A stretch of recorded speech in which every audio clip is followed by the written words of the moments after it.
আসসালামু আলাইকুম রহমতুল্লাহ। সুপ্রিয় শিক্ষার্থীবৃন্দ, আশা করি তোমরা সকলেই ভালো আছো। আজকে আমরা নবম দশম শ্রেণীর ইংরেজি বইয়ের ইউনিট 2 লেসন 1 নিয়ে আলোচনা করব ইনশাআল্লাহ। ইউনিট 2 এর মধ্যে রয়েছে ক্লাইমেট চেঞ্জ, মানে জলবায়ু পরিবর্তন। এটার মধ্যে লেসন 1 এ রয়েছে the greed of the mighty reverse. এখানে মেহেরজানের একটি গল্প রয়েছে, সেই বিষয়টি আমরা জানবো এই পর্বের ভিতরে। বন্ধুরা, তোমরা যদি ইউনিট 1 এর সব ভিডিওগুলো দেখতে চাও তাহলে ডেসক্রিপশন বক্সের মধ্যে প্লেলিস্টের লিঙ্ক দেওয়া আছে, সেখান থেকে দেখে আসতে পারো। আর যদি লেসন 1 এর পিডিএফ শিট ডাউনলোড করতে চাও তাহলে ডেসক্রিপশন বক্সের মধ্যে রয়েছে, সেখান থেকে ডাউনলোড করে নিতে পারো। নবম দশম ইংরেজি ইউনিট 2 লেসন 1 পর্ব 1, the greed of the mighty rivers, প্রমত্ত বা শক্তিশালী নদীগুলোর লোভ। লার্নিং আউটকামস, শেখার ফলাফল। After we have studied this unit we will be able to, আমরা এই ইউনিটটি অধ্যয়ন করার পর আমরা সক্ষম হব demonstrate, understanding and summarise text, বোঝাপড়া প্রদর্শন করতে এবং লেখা সংক্ষেপ করতে। আস্ক অ্যান্ড অ্যান্সার কোশ্চেন্স, প্রশ্ন করতে এবং প্রশ্নের উত্তর দিতে। Take part in debates on given topics, নির্দিষ্ট বিষয়গুলোর উপর বিতর্কে অংশ নিতে।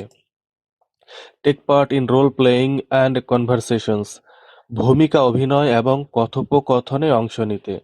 Draft and deliver lectures on given topics, নির্দিষ্ট বিষয়ের উপর বক্তৃতা প্রস্তুত ও উপস্থাপন করতে। Write letters to newspapers highlighting certain problems, নির্দিষ্ট কিছু সমস্যা তুলে ধরে পত্রিকায় চিঠি লিখতে। রাইট স্লোগানস ফর পোস্টার্স, পোস্টারের জন্য স্লোগান লিখতে। এই নম্বরে রয়েছে read the following text and answer the questions, নিচের লেখাটি পড়ো এবং প্রশ্নগুলোর উত্তর দাও। এখানে মেহেরজানের একটি গল্প রয়েছে, সেটা আমরা জানব। Meherjan lives in a slum on the Sirajganj town protection embankment. Meherjan Sirajganj শহর রক্ষা বাঁধের উপর একটি বস্তিতে বাস করে। The whispering wind from the river Jamuna makes the fire unsteady, Jamuna নদী থেকে আসা ফিসফিসে বাতাস আগুনটিকে অস্থির করে তোলে। The dancing flames remind Meherjan of the turmoil in her life, দুলতে থাকা আগুনের শিখাগুলো মেহেরজানকে তার জীবনের অশান্তির কথা মনে করিয়ে দেয়। বন্ধুরা, আমরা যে মেহেরজানের গল্পটি নিয়ে আলোচনা করছি, এখানে অনেকগুলো শব্দ অর্থ রয়েছে, যেগুলোর শব্দের অর্থটা আমি এখানে বলছি না। এই শব্দ অর্থগুলো আমি শীটের মধ্যে দিয়ে দিয়েছি। সেই শীটের ভিতরে এই গল্পের অনুবাদও পাওয়া যাবে এবং সেখানে শব্দ অর্থগুলো আলাদা করে ওঠানো হয়েছে। সেই শীটটা পেতে চাইলে ডেসক্রিপশন বক্স থেকে ডাউনলোড করে নিতে হবে। বন্ধুরা, এখানে কোনো শব্দ নিয়ে আমি আলোচনা করব না, এখানে শুধু আমরা অনুবাদটা জানবো। Not long ago Meherjaan had everything, A family, arable land and cattle. খুব বেশি দিন আগেও মেহেরজানের সব কিছুই ছিল, একটি পরিবার, চাষযোগ্য জমি এবং গবাদি পশু। The erosion of the Jamuna gradually consumed all her land property. Jamuna নদীর ভাঙন ধীরে ধীরে তার সব জমিজমা গ্রাস করে নেয়। অর্থাৎ যমুনা নদীর ভাঙনের ফলে তার জমিজমা সব পানির তলায় তলিয়ে যায়। ইট finally claimed her only shelter during the last monsoon. শেষ পর্যন্ত গত বর্ষায় এটি তার একমাত্র আশ্রয়টিও কেড়ে নেয়। It took the river only a day to devour Meher's house, trees, vegetable garden and the bamboo bush.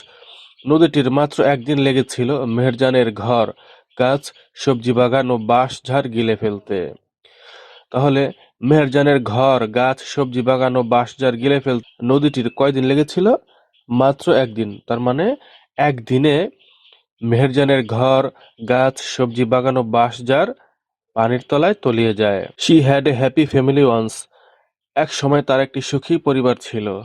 এক সময় কি ছিল? এক সময় তার একটি সুখী পরিবার ছিল। Over the years she lost her husband and her family two disease that cruel hunger and poverty ব্রট to the family. বছরের পর বছর ধরে নিষ্ঠুর ক্ষুধা ও দারিদ্র্য যে রোগ ডেকে এনেছিল, তাতে সে তার স্বামী ও পরিবারের সদস্যদের হারিয়েছে। তাহলে মেহেরজান তার পরিবারের সদস্যদের কিসের কারণে হারিয়েছিল? যে প্রচণ্ড ক্ষুধা, মানে নিষ্ঠুর ক্ষুধা ও দারিদ্রতা এসেছিল, যেই কারণে খাবারের অভাবে তাদের শরীরের ভিতরে রোগ বেঁধেছিল, আর সেই রোগে তার স্বামী এবং পরিবারের অন্যান্য সদস্যরা মারা গিয়েছিলেন। Now she is the only one left to live on with the loss and the pain. এখন ক্ষতি আর যন্ত্রণা নিয়ে বেঁচে থাকার জন্য সে একাই রয়ে গেছে। The greedy Jamuna has shattered her dreams and happiness. লোভী যমুনা তার স্বপ্ন ও সুখ চূর্ণ বিচূর্ণ করে দিয়েছে। লোভী যমুনা কার স্বপ্ন চূর্ণ বিচূর্ণ করে দিয়েছে? মেহেরজানের। মেহেরজানের স্বপ্ন চূর্ণ বিচূর্ণ করে দিয়েছে কে? লোভী Jamuna. There are 1,000 others waiting to share the same fate like Meherjaan. মেহেরজানের মতো একই পরিণতি ভোগ করার জন্য আরো হাজারো মানুষ অপেক্ষা করছে।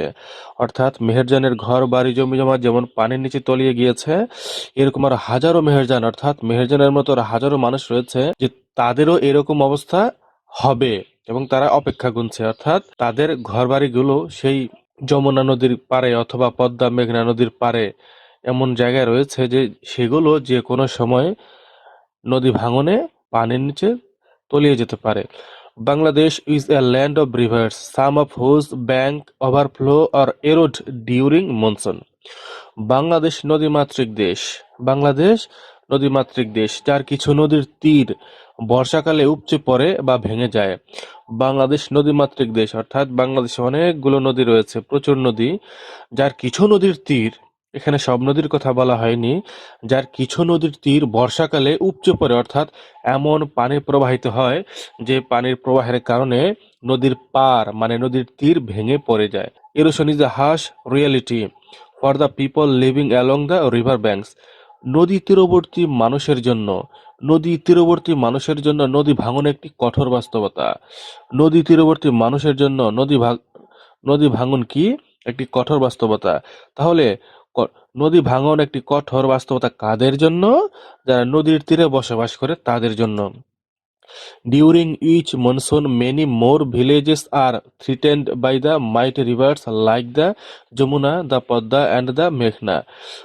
প্রতি বর্ষায় যমুনা পদ্মা মেঘনার মতো প্রবল নদীগুলোর মানে শক্তিশালী নদীগুলোর কারণে আরো অনেক গ্রাম হুমকির মুখে পড়ে। প্রতি বর্ষার কথা বলা হয়েছে এখানে, প্রত্যেকটা বর্ষার মধ্যে যমুনা পদ্মা ও মেঘনার মতো প্রবল নদীগুলোর কারণে আরো অনেক গ্রাম হুমকির মুখে পড়ে। It is estimated that river erosion makes at least 1 lakh people homeless every year in Bangladesh. ধারণা করা হয় নদী ভাঙনের কারণে বাংলাদেশে প্রতি বছর অন্তত 1 লাখ মানুষ গৃহহীন হয়। In fact river erosion is one of the main dangers caused by climate change. প্রকৃতপক্ষে নদী ভাঙন জলবায়ু পরিবর্তনের কারণে সৃষ্ট প্রধান বিপদগুলোর একটি। তাহলে কি বুঝলাম? নদী ভাঙন এটা কিসের কারণে হয়? জলবায়ু পরিবর্তন কারণে। জলবায়ু পরিবর্তনের কারণে অনেকগুলো বিপদ হয়, তার মধ্যে নদী ভাঙন হচ্ছে একটি। বন্ধুরা, আমরা কি বুঝলাম? যে জলবায়ু পরিবর্তনের কারণে যতগুলো বিপদ সৃষ্টি হয় তার মধ্যে নদী ভাঙন হচ্ছে একটি। If we can't take prompt actions to adapt to climate change, there will be thousands of more Meherjans in our towns and villages every year. যদি আমরা জলবায়ু পরিবর্তনের সঙ্গে খাপ খাওয়াতে দ্রুত পদক্ষেপ নিতে না পারি, তবে প্রতি বছর আমাদের শহর ও গ্রামে আরো হাজারো মেহেরজান দেখা দেবে। এটার মানে হচ্ছে জলবায়ু পরিবর্তনের সঙ্গে খাপ খাওয়ানোর কথা বলা হয়েছে। যদি আমরা সেটা না করতে পারি তাহলে আমাদের শহরে গ্রামে এরকম আরো মেহেরজানের মতো মানুষের সৃষ্টি হবে, আরো মেহেরজানের মতো মানুষের অবস্থা তৈরি হবে। বন্ধুরা, আমরা এই প্যাসেজটি পড়লাম। যাদের এই প্যাসেজটি ভালো লেগেছে তারা অবশ্যই একটি লাইক দিবে এবং পরবর্তী ভিডিও সবার আগে পাওয়ার জন্য চ্যানেলটি সাবস্ক্রাইব করে বেল আইকনটিতে অন করে দিবে। সবাই ভালো থাকবে। আল্লাহ হাফেজ।